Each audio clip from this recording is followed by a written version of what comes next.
ಮೆಚ್ಚಿ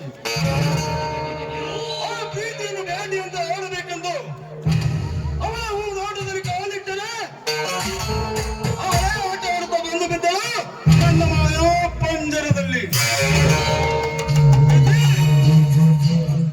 ಈ ಪಂಜರಕ್ಕೆ ಅವಳನ್ನೇ ರಂಜನೆಯಾಗಿ ನೇಮಿಸಿಕೊಂಡು ಅವಳ ಆಸ್ತಿಯನ್ನು ದಕ್ಕಿಸಿಕೊಂಡು ಅವರ ಅಣ್ಣ ತಮ್ಮನೆಂದರು ಕದನವನ್ನು ಹಾಕಿ ನಾ ಬಯಸಿದ ಜ್ಯೋತಿಯ ಜೊತೆ ನಡೆಯದಿದ್ದರೆ ನನ್ನ ಹೆಸರು ಶ್ರೀಮಂತ ಶರತ್ತನೇ ಅಲ್ಲ.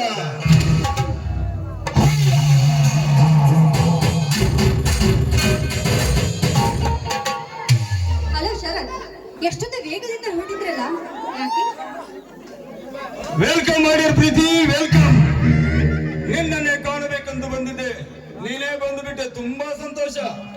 ಶರತ್, ಅವತ್ತೊಂದು ವಿಷಯ ಹೇಳ್ತೀನಿ ಅಂತ ಹೇಳಿದ್ರಿ, ಯಾವುದು ಅಂತ ಕೇಳ್ಬೋದು?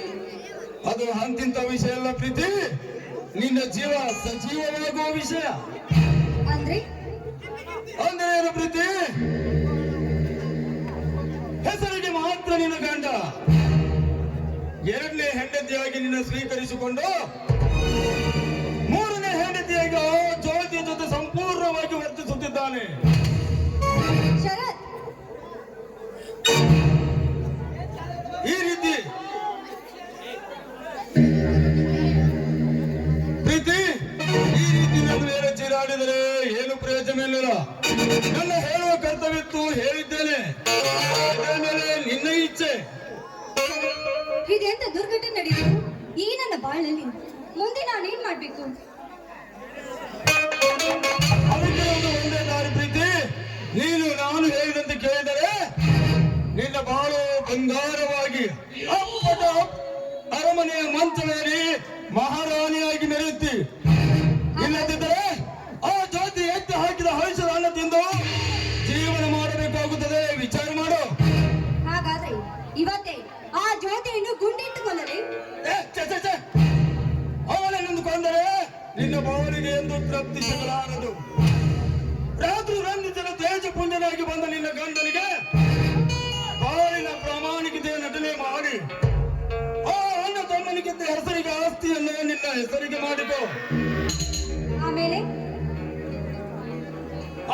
ನಿನ್ನ ಜೊತೆ ಆ ಜ್ಯೋತಿ ಮಾಡುವ ನಿನಗೆ ಮುಯಿಗೆ ತಿರಬೇಕಾದ್ರೆ ಅವಳ ಮಲವನ್ನು ರಾಜ್ಯದಲ್ಲಿ ಈ ಮನೆಯಿಂದ ಆಚೆ ತಳ್ಳಿಬಿಡು.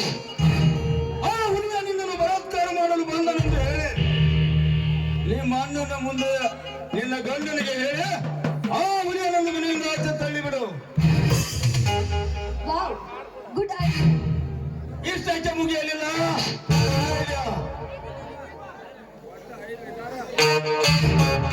ಇಷ್ಟೆಲ್ಲ ಆದ ನಂತರ ನಿನ್ನ ಗಂಡ ನಿನ್ನ ಮಾತು ಕೇಳದಿದ್ದರೆ ಶಾಲೆಯಲ್ಲಿ ಗುಂಡು ಹಾಕಿಬಿಡು ಅವನ ಗಂಡನಿಗೆ. ಶರತ್, ತಾಳಿ ಕಟ್ಟಿದ ಗಂಡನನ್ನು ಗುಂಡಿಟ್ಟು ಕೊಂದ್ರೆ ಮುಂದೆ ನನ್ನ ಗತಿ ಏನು? ಎಲ್ಲ ಹೊತ್ತಿಗೆ ಒಡತಿ ನೀನಾದ ಮೇಲೆ ನಾನಿಲ್ಲವೇ ನಿನ್ನ ಕೈ ಹಿಡುವ ಪತಿ. ಎಂತ ಚಾಣಕ್ಷತವೇ ನಿಮ್ಮದು.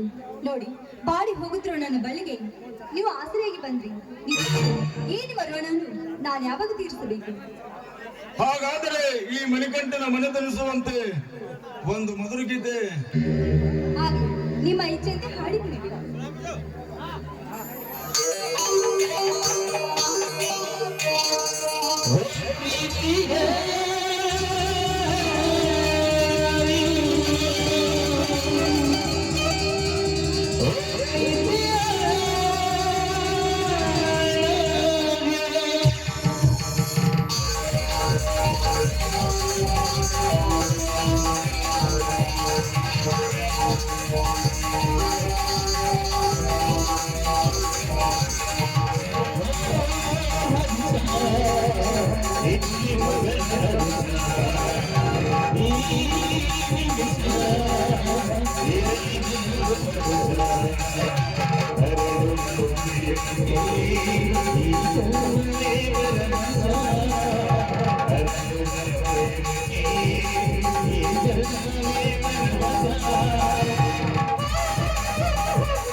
ನಾನಿನ್ ಬರ್ತೀನಿ.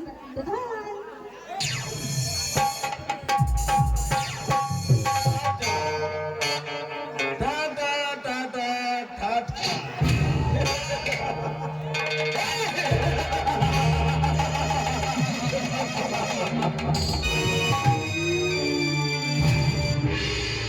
ಹೋಗು ಹೋಗು ವಲಸೆಯಲ್ಲೇ ಹೋಗು. ನಿನಗೆ ಹೇಗೆ ತಿಳಿಯಬೇಕು ಈ ಶರತ್ತನ ಮಾಯಾ ಕುತಂತ್ರ?